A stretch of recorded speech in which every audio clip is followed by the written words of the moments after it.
Jeffrey indulges in the 6 main habits that keep men weak. And now just look at his life. He's a young man with no energy, no drive, no male aggression. He's a wimp, a coward, a pussy. He obsesses over girls that don't even know that he exists. They never even message him back. 0 matches per day on Tinder. It's a sad reality being a weak man. Adonis. What kind of man do you think Adonis is? Weak or strong? Neither. Adonis is the ultimate man. But he isn't lucky, he wasn't born like this. Adonis developed himself as a young man through doing the right, good habits. He stayed away from the instant gratification activities that he saw other young men indulging in. There's 6 main bad habits that are keeping you weak, and if you watch till the end of this video, I'll explain to you a way to overcome them much easier than everything else that you've tried so far. The first 2 bad habits we're gonna couple together, and they are social media and porn. And it's interesting that I can couple them 2 together, isn't it? Because it's pretty much the same thing. Social media is literally softcore porn these days. If you go onto Instagram, you see ass. If you go onto TikTok, you see ass. If you go onto YouTube, you see like sexy motherfucker in a bathrobe. Honestly, I was just gonna make this video as like one of those clickbait, you know, like a shorter video, and it's gonna get lots of views and like, you know, Alpha M kind of video. The top 7 bad habits to number 1, porn, and number 2. But wait, first a moment from our sponsor, the timeless piece. Like, shut the fuck up. I was just gonna make a basic ass video to get some fucking views, and as soon as I said like social media is pretty much just like porn, I just felt fucking sick. I fucking hate what the world has come to, bro. Honestly, I fucking hate that my generation of men are so consumed by like this modern technology that's so bad for them, and it's so fucking hard to pull a young man out of this. This is my work, this is my purpose, my mission. It gives me a great deal of fulfillment. But I wish it wasn't like this. When you overindulge in social media, which is extremely hard not to do, like these platforms have been made to be addictive. They've been made to like put you in a trance-like state where you can't even remember like, you know, what time it is, how long you've spent. You think you've spent like 5 minutes watching YouTube shorts and an hour passes by. The same with TikTok. If you only want to keep it to that very practical level, you're losing a lot of time to social media and porn. But I think it's what it does to like the rest of your life, your perception of the world, especially because of how sexualized social media is, and porn in itself is just fucked. I said once, I gave this analogy which you might be interested in. What happens when you're watching porn in like your evolutionary caveman kind of brain? Because our brain hasn't evolved. You know, evolution takes millions of years, doesn't it? So our brain hasn't really evolved. We've only had modern technology for like 10, 20 years. Our brain hasn't evolved for this. So what does our brain think is happening when we are watching porn? It thinks it's real. Of course, there's a part of our brain, you know, like the most advanced part of our brain, which of course understands, yep, this is porn, and you know, I'm actually a loser, I'm actually just looking into a screen. But there is like an evolutionary part of our brain, like the brainstem, you know, the oldest part of our brain, the caveman kind of brain, which literally thinks it's real. It thinks that you have such a variety of sexual options. I know this is going to be offensive. That part of your brain doesn't realize that you are a fucking loser, that you are the one looking into a screen. So this part of your brain, this like caveman part of your brain, thinks that you are a winner. It thinks that these women have submitted to you, they're sexual. That's why your dick gets hard. And when you bust a nut, it's like, oh wow, like we've achieved the height of male life. We have successfully fulfilled our sexual strategy as men, which is, you know, to spread our seed to like many, many different women. If you achieve that ultimate goal of male life, what would be after that? Well, rest, recover, get some like high fat, high processed foods, go to sleep, feel lethargic. You don't need to work. You don't need to go to the gym. You don't need to like work out, be productive. You don't need those things because you've just achieved the height of male life. That's what happens when you watch things like porn and you go on social media. A part of your brain just thinks that you are like the ultimate fucking legend. And because of that, it strips you of your motivation to go and do the things that would actually build you up to be the kind of man who can attract the women that you actually want. The third habit that keeps you weak is video games, and this is controversial. It's controversial to literally say video games are bad because all these nerds will disagree with me and they'll say, oh, but actually for what? Shut the fuck up. Any argument that you have against this, that video games actually help you to be shut the fuck up. They actually help you to be creative. Shut up.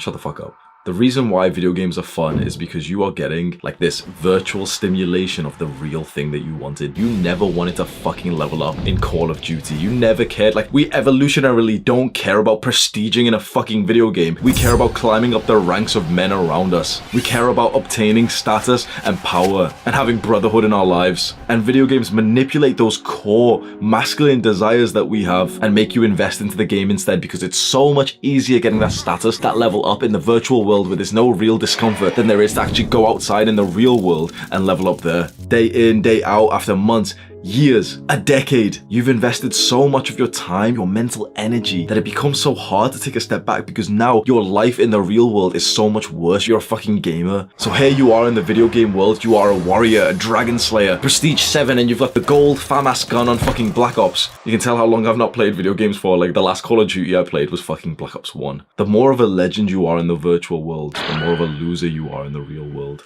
The fourth habit that keeps you weak, and I promise that you are suffering from this. Fucked up sleep. A poor sleeping pattern. You thought all of the things I was going to say was just going to be like, oh yeah, like porn and video games, bro. Sleep is the fundamental thing that you need to improve on, that the majority of young men need to improve on. I want to ask you a question, and we're going to see how smart you really are. How many hours of sleep do we need per night? Yeah, everyone says like 7 to 8 or whatever, right? Let's say 8. If you want 8 hours of sleep and you need to wake up at 6 a.m., what time do you go to bed? Answer that question right now. Answer that fucking question right now. Everyone will say 10 p.m., won't they? One of the truths that not many people ever like to think about is that the time that you spend in bed is not the same as the hours of sleep that you get. This ring is very expensive. It's like $300, $400, but it tracks your sleep meticulously. And when you track your sleep with a device like this, you realize that there's such a thing called sleep efficiency. And sleep efficiency is kind of like the percentage of time that you are asleep of the time that you're actually in bed. And a good sleep efficiency is 80%.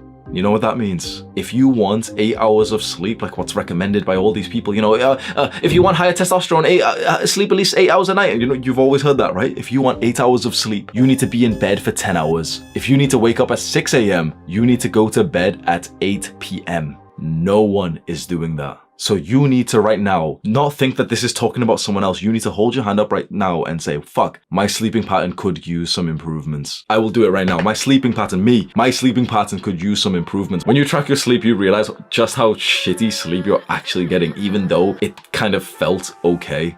The fifth bad habit that's keeping you weak is a poor modern Western diet, fast food and sugar. I'm not going to spend much time on this because it's just common fucking sense. If you're eating shit, if your diet isn't great and you're eating quite like processed, you know it is, right? A lot of people will just spend so long grilling you on it, but no one will tell you what is literally the most practical, specific advice that you can do to like, how do you actually start eating healthier? No one actually gives you good advice on that. You know, people will tell you, oh, well, eat fruits and vegetables, but they don't tell you, okay, how can a guy who's normally eating 3 to 4 unhealthy meals per day, how can he actually transform that realistically in a way that he literally would do? The specific advice that you can implement is literally choose one meal a day to change to a meal that is just entirely of vegetables, specifically potatoes, as like the main carb source. And then if you are a meat eater, with a bit of meat. So essentially just one meal per day, have salmon, chicken, whatever you can like bake in the oven alongside a bunch of vegetables like potatoes drizzled in olive oil. And that is like one meal that's now incredibly healthy. It's very minimally processed compared to like all the bullshit that you get from like McDonald's, like hyper processed foods. It's easy to cook and it'll even taste nice if you bake it and you actually drizzle it with olive oil, and olive oil is very healthy as well.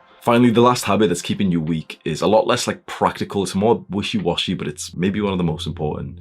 And it's being emotional. You've been convinced as a young man that you should be in touch with your emotions, that you should show your emotions, you should be in touch with your feminine side.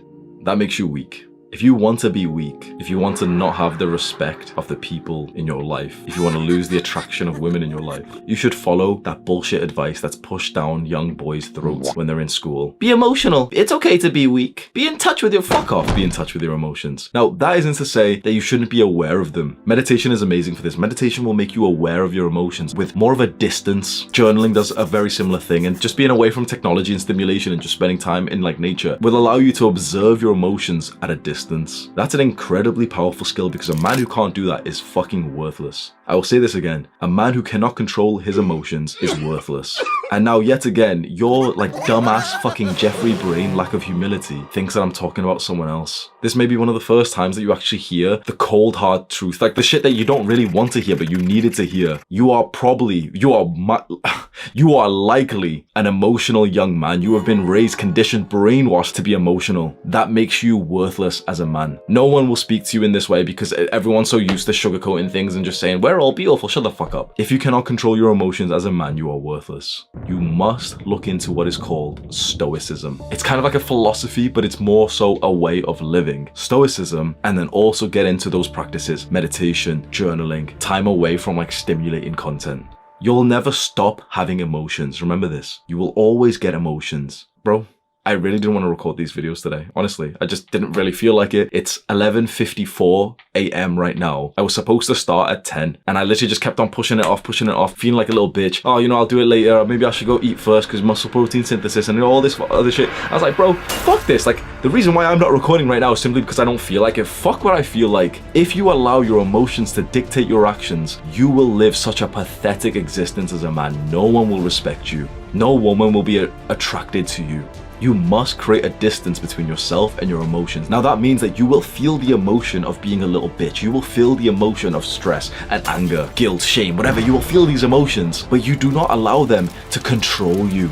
And in fact, you start to control your emotions.